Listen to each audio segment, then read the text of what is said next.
Hello, I'm going to do a quick video about Acura 2015 Acura RDX alternator replacement. I haven't seen a ton of videos out, there were some, so I'm just going to walk through this real quick. Took me a while, so I'm going to take some videos as I put it back together. Getting it out was a real pain. I started by removing the ECU here, bolt here, bolt here.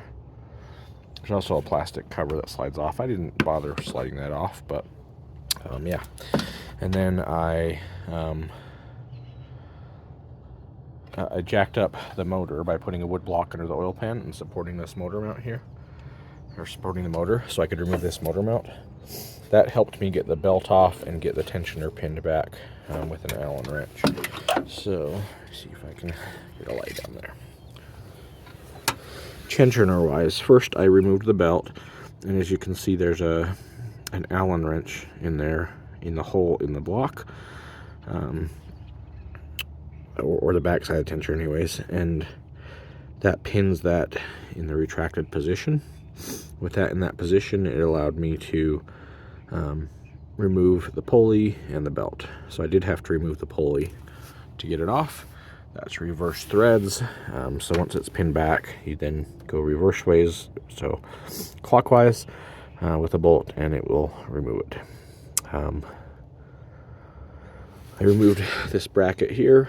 I put it back together because I had to wait just a couple days. I didn't want to make sure, while I was waiting for the part, I wanted to make sure. So the coolant reservoir slips on right here. Those two bolts, I did remove that bracket there. I did undo this whole wiring harness here.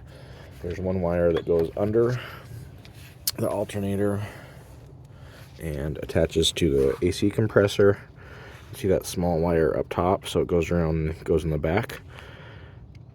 And then there's the plug that goes on the back of the alternator, and then the positive cable which attaches to the lug on the alternator. I also removed these sensors here on along the camshaft area, and all the fuel injectors, and I got this up out of the way so I could work without having to worry about it. What else did I do? So that motor mount that I talked about, there's 3 bolts on the firewall here.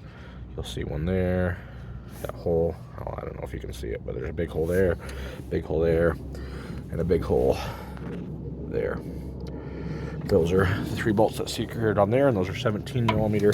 There's 2 15 millimeter bolts there that secure it to the engine.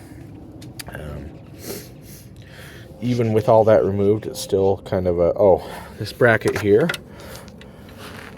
it's loose right now. You can see me wiggling it. Put it back in just so I'd know where it went and how it went.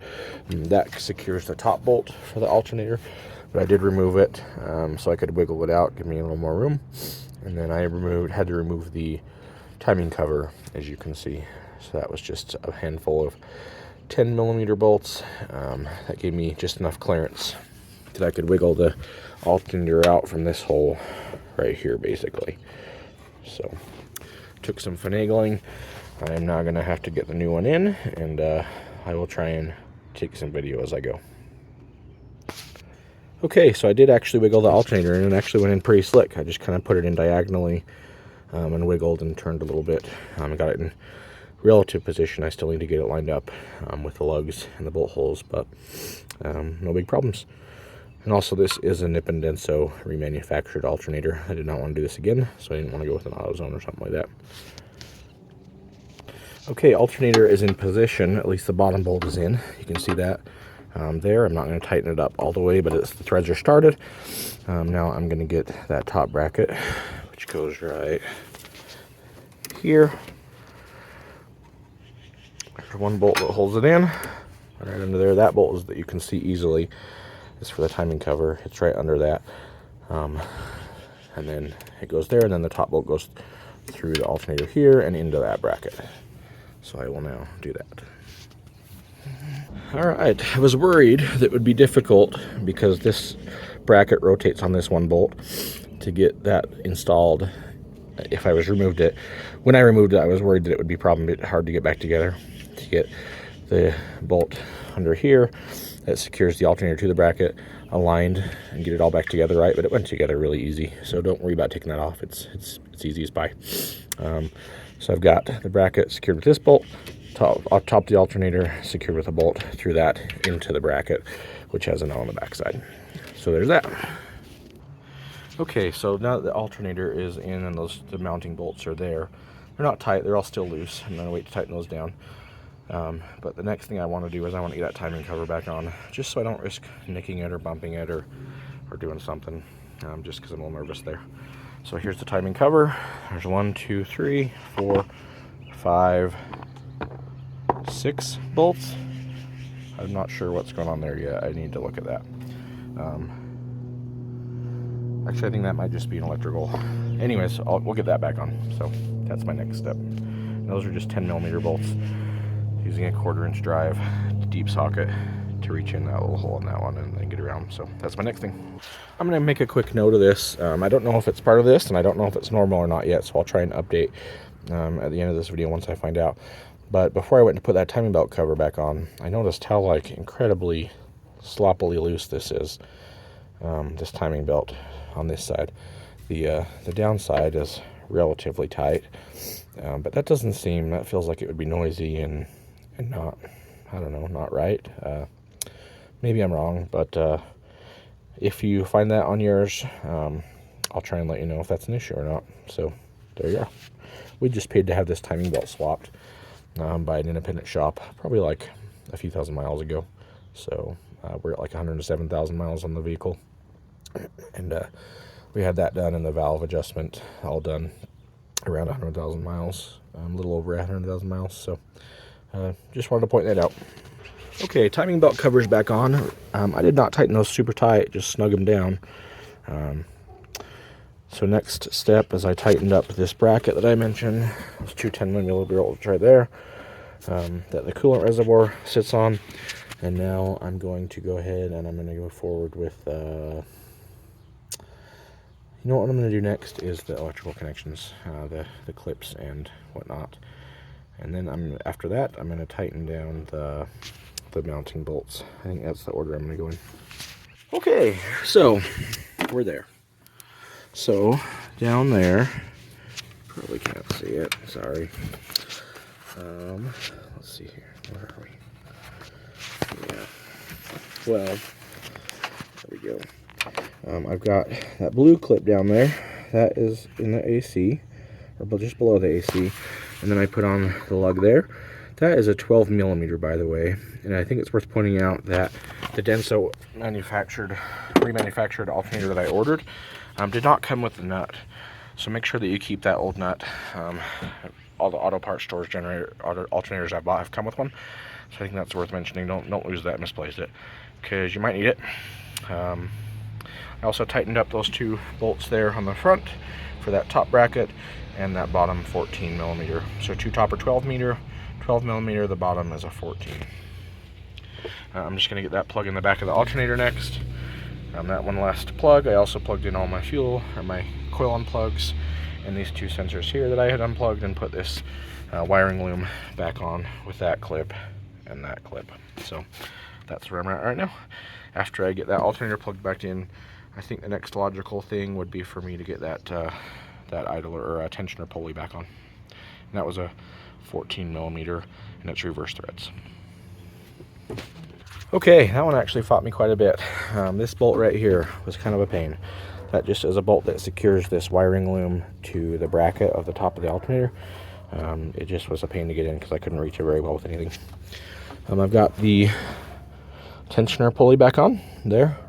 It is still locked back in the back position with that Allen key, but I got the belt on in the right orientation. It goes over the alternator, around the AC pulley, around the outside of the crank pulley, and the only surface that rides the back side of the belt is the tensioner pulley. So at this point I'm going to remove that Allen key, tension the belt, and then I'm going to move on to, well, I think I'll move on to the motor mount right here. So I have been wiggling with this thing around, it falls. I'm sure that this line is bent, but it's just aluminum. I'm sure I can bend it back without much issue. wiggling, moving stuff. But I just put this bolt in at the top of the ECU, and it kind of keeps it up out of the way. So I wish I would have done that probably, I don't know, 4 hours ago when I was taking it apart. But anyways, here we are. That's where we're at currently. I'm going to tension that belt and work on the motor mount. Okay, motor mount is back in. So those 2 bolts in the tops are actually a 14. I think I said 15, but they're a 14.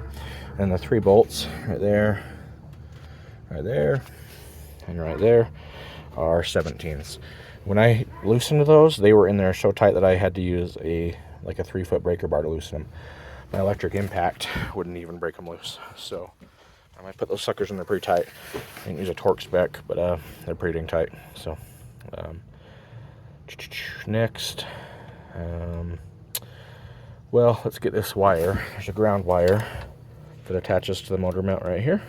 So I'm going to get that in, and then at that point I think I'm going to get this ECU back in place. Alright, bolt is in there, holding the ECU. Bolt is in there, holding the ECU. I'm going to clip this wire loom back on right here. And then I need to get this AC line back in its clamp right here and bend this back into place right here. There's also this plastic cover which I need to secure. It just goes on and clips in though. It's already on. So at this point I need to get those 2 lines secured. That will be my next step.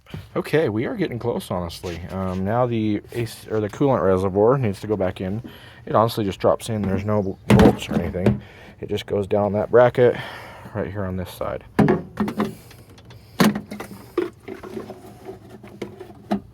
Just like that.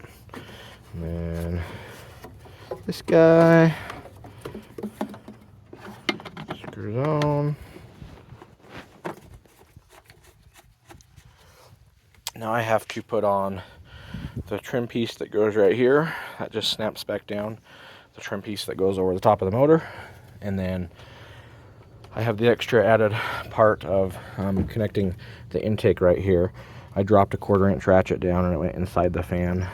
So I had to take that off to reach down there with a magnet tool and get it. You probably shouldn't have to do that, but yep. And then battery back on, and I will we'll resume there. See if it starts, see if it resolved. All right, intake's back together. Top cover is on the engine. Battery's connected again. So we should be ready to start. Moment of truth. A little nerve-wracking. I guess let's see.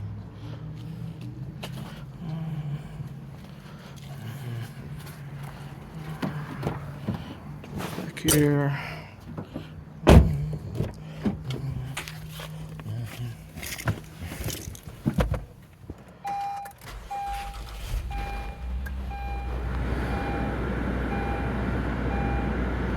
Started.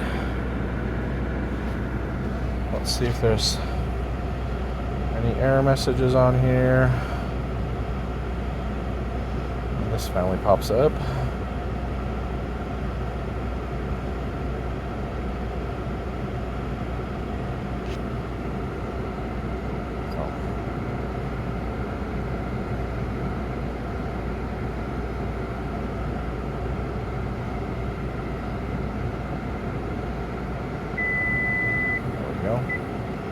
So it does have a couple codes there.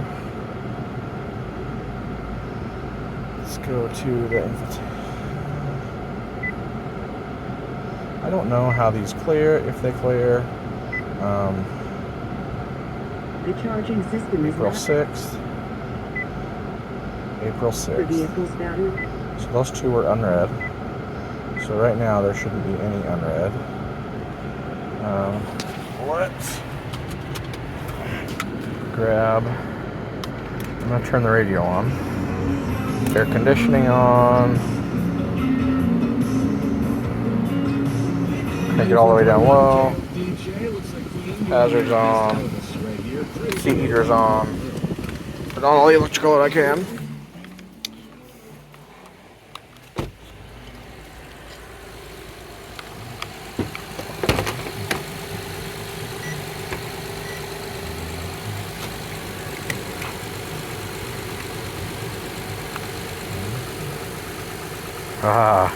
We have 14 volts, so we are golden.